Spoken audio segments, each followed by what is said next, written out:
Elon Musk का इंसानों को मार्स पर बसाने का प्लान हमें कोई ख्याली या फिक्शनल स्टोरी से कम नहीं लगता। टेस्ला और स्पेस एक्स कंपनी के मालिक इलॉन मस्क का वाज़े तौर पे प्लान है कि 2050 तक वो मार्स पर इंसानों का एक पूरा शहर बनाएगा जिसमें 10 लाख इंसान रह सकेंगे और वो भी अर्थ की मदद के बगैर।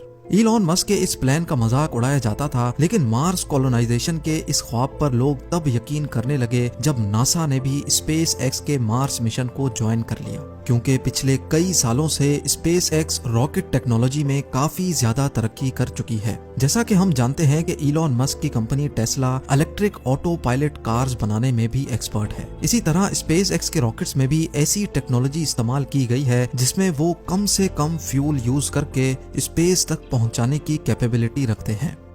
मार्स, जो कि अर्थ से 6 करोड़ 20 लाख किलोमीटर दूर है, वहां तक इंसानों को पहुंचाने के लिए एक खास स्टारशिप बनाई जा रही है जो इलॉन मस्क के मुताबिक टेस्ला में इस्तेमाल होने वाली बैटरीज पर ऑपरेट होगी, यानी उसमें फ्यूल कम से कम इस्तेमाल किया जाएगा।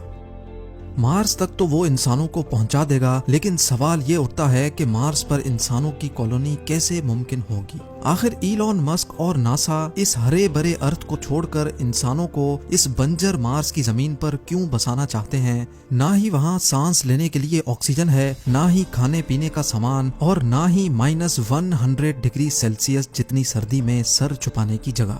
जब वहाँ इंसान के रहने की कोई बेसिक फैसिलिटी भी मौजूद नहीं है, तो आखिर मार्स पर इंसानों की कॉलोनी बनाना मुमकिन कैसे होगा? जेम टीवी की वीडियोस में एक बार फिर से खुशामदीद। नाजरीन, यही वो सवालात हैं जिनके जवाब आप इस वीडियो में जान सकेंगे। सबसे पहले बात करते हैं कि जब इस अर्थ पर इंसान के रहने की सारी नेचुरल फैसिलिटीज मौजूद हैं, तो फिर इंसानों को मार्स पर भेजने की जरूरत ही क्या है? पिछली कई सदियों से हमारे प्लेनेट अर्थ की हेल्थ के ऊपर जो भी रिसर्च हो रही थी, अफसोस के साथ उन तमाम रिसर्च के रिजल्ट्स नेगेटिव आए हैं। साइंसदानों का कहना है कि जब से इंसान ने फॉसिल फ्यूल्स यानी पेट्रोल और गैस का इस्तेमाल शुरू किया है, तब से अर्थ का टेम्परेचर बढ़ता चला जा रहा है, और एक वक्त ऐसा आएगा जब ये टेम्परेचर इतना ज्यादा हो जाएगा कि अर्थ पर किसी भी जानदार का रहना मुमकिन नहीं होगा। एक सर्वे के मुताबिक हर 10 सालों में अर्थ का एवरेज टेम्परेचर 0.16 डिग्री सेल्सियस जितना बढ़ रहा है। यानी जिन गर्म इलाकों में अभी इंसान बसते हैं, अगर ये सब ऐसे ही चलता रहा तो आज से 150 सालों के बाद वहाँ इंसान का रहना मुमकिन नहीं होगा।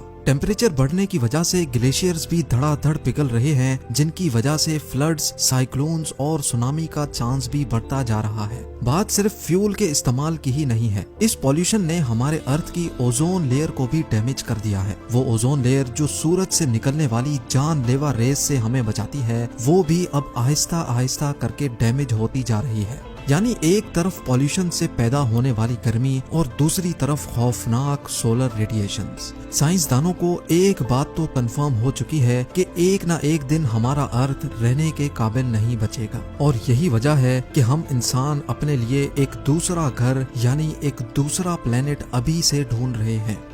लेकिन सिर्फ मार्स ही क्यों? हमारे सोलर सिस्टम में तो दूसरे भी कई प्लैनेट्स मौजूद हैं, तो फिर आखिर मार्स को ही क्यों चुना जा रहा है? हमारे सोलर सिस्टम में हमारा एक पड़ोसी प्लेनेट वीनस है और दूसरा मार्स। वीनस जो मार्स के मुकाबले में अर्थ से काफी ज्यादा करीब है, लेकिन हम वहां नहीं जा सकते क्योंकि वहां वही सब कुछ है जिससे हम भाग रहे हैं, यानी गर्मी। जी हाँ, वीनस सूरज के गिर चक्कर लगाने वाला दूसरा प्लेनेट है जहाँ गर्मी इतनी शदीद होती है कि लोहे को भी पिघला कर रख दे। दूसरी तरफ हमारा पड़ोसी है मार्स, जो सूरज के गिर चक्कर लगाने वाला चौथा प्लेनेट है। यहाँ वीनस जैसी आग तो नहीं बरसती, पर यहाँ सर्दी अर्थ के आर्कटिक रीजन से भी ज्यादा होती है। सिर्फ कड़ाकेदार सर्दी ही नहीं है जो मार्स पर इंसानों के लिए मुश्किल खड़ी करे, बल्कि ना ही वहाँ ऑक्सीजन है और ना ही पानी, यानी इंसान के जिंदा रहने की बेसिक फैसिलिटीज भी वहाँ मौजूद नहीं है। ये सारी कंडीशंस जानने के बावजूद भी नासा और इलॉन मस्क के पास आखिर ऐसा क्या प्लान है जिससे वो मार्स पर इंसानों को जिंदा रख सकते हैं? इलॉन मस्क के प्लान के मुताबिक 2026 में पहले मार्स पर इंसानों का एक छोटा ग्रुप जाएगा। इस ग्रुप के पास कम से कम 2 साल जिंदा रहने की तमाम चीजें मौजूद होंगी।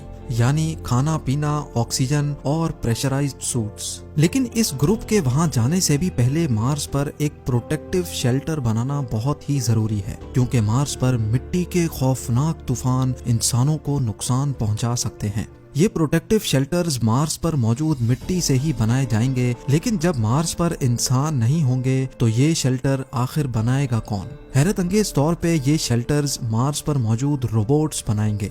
आर्टिफिशियल इंटेलिजेंट रोबोट्स को इंसानों से पहले मार्स पर भेजा जाएगा। ये एक खास किस्म के रोबोट्स होंगे जो वैसे तो अलग अलग हिस्सों में काम कर सकेंगे, लेकिन जरूरत पड़ने पर वो आपस में जुड़ भी सकेंगे। ये रोबोट्स इंसान के काम करने से काफी ज्यादा फास्ट काम कर सकेंगे, जिनमें कैमरास, सेंसर्स, मिट्टी खोदने के लिए एक्सकवेटर्स और 3D प्रिंटर यूनिट्स भी लगे होंगे। सोलर एनर्जी से चलने वाले ये रोबोट्स पहले तो सेंसर्स की मदद से एक खास किस्म की मिट्टी ढूंढेंगे। जिस जगह पर वो खास मिट्टी ज्यादा पाएंगे वहीं वो अपना बेस यूनिट कायम कर लेंगे। इन रोबोट्स में से जिसका काम डिगिंग का होगा वो उस जगह को खोदकर मिट्टी को कलेक्ट करेगा और फिर छोटे छोटे रोबोट्स ये मिट्टी रिफाइनिंग यूनिट तक लेकर जाएंगे। रिफाइनिंग के बाद ये मिट्टी 3D प्रिंटर यूनिट तक पहुंचाई जाएगी, जो एक एक लेयर करके 3D प्रिंट करते जाएंगे। कई महीनों तक ये काम ऐसे ही चलता रहेगा, जिसको अर्थ से बैठकर भी मॉनिटर किया जा सकेगा। शेल्टर कंप्लीट होने के बाद स्टार्ट होगा रोबोट्स का दूसरा फेज।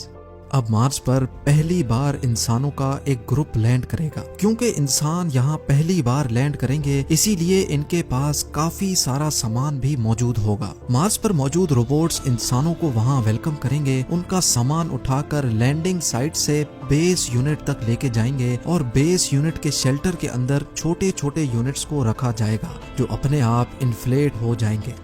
क्योंकि मार्स का एटमॉस्फेरिक प्रेशर बहुत ही कम है, इसी वजह से इंसान वहाँ इन प्रेशराइज्ड यूनिट्स में रहेंगे। यानी इन यूनिट्स में अर्थ की तरह आर्टिफिशियल प्रेशर बनाया जाएगा। ये सारे प्रेशराइज्ड केबिन्स एक दूसरे से जुड़े होंगे और इनको इलेक्ट्रिसिटी देने के लिए एक सोलर फार्म रोबोट्स की मदद से कायम किया जाएगा। अगर किसी इंसान को बेस यूनिट से बाहर जाना होगा तो एक स्पेशल गाड़ी केबिन के दरवाजे से आकर फिक्स हो जाएगी, ताकि दरवाजा खोलने से अंदर का प्रेशर लीक ना हो सके।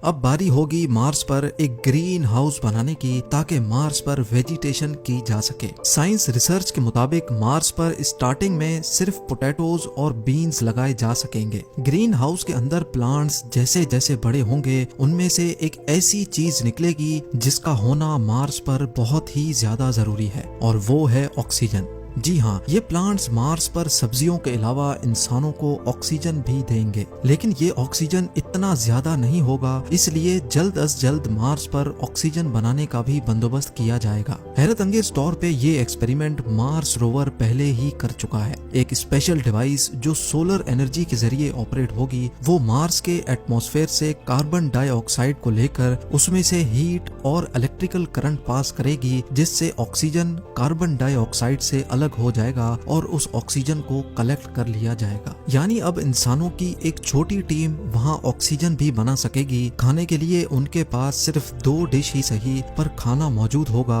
और मार्स की जमीन के नीचे फ्रोजन वाटर मार्स पर मौजूद रोवर पहले ही ढूंढ चुका है, तो उस बर्फ को पिघलाकर पानी भी बनाया जाएगा।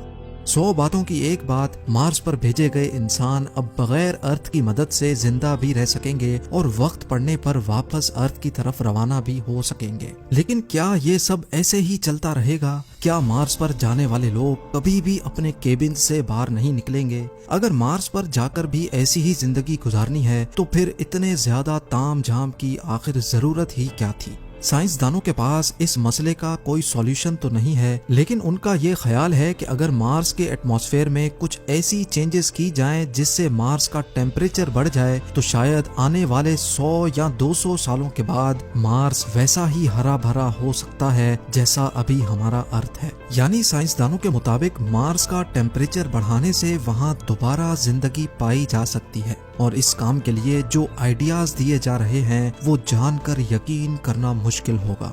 एक MIT स्टूडेंट मार्गरीटा मैरिनोवा का आइडिया है कि मार्स पर रोबोट्स की मदद से फैक्ट्रीज बनाई जाएं, जो सुबह शाम और दिन रात सिर्फ एक ही काम करेंगी। उनका काम होगा सिर्फ धुआं निकालना, और उस धुएं की वजह से मार्स में भी वही सब कुछ होगा जो अर्थ के साथ हो रहा है, यानी ग्लोबल वार्मिंग।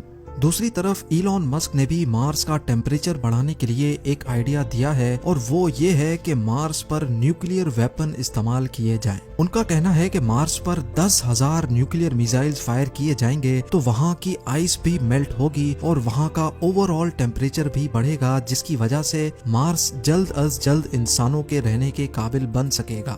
नाजरीन, इलॉन मस्क और नासा का अभी तक का प्लान यही है कि 2026 में पहले इंसानों का छोटा ग्रुप वहां जाकर मुख्तलिफ एक्सपेरिमेंट्स करेगा और फिर हर 2 सालों के बाद जब अर्थ और मार्स एक दूसरे के करीब आ जाते हैं तब वहां मजीद लोग भेजे जाएंगे। 2050 तक मार्स पर 10 लाख लोग ऐसे ही प्रेशराइज्ड केबिन्स में रहेंगे और साथ साथ मार्स का टेम्परेचर बढ़ाने के लिए भी कोशिशें की जाएंगी। उनका ख्याल है कि 100 या 200 सालों के बाद वो मार्स को भी अर्थ जैसा प्लेनेट बनाने में कामयाब हो जाएंगे।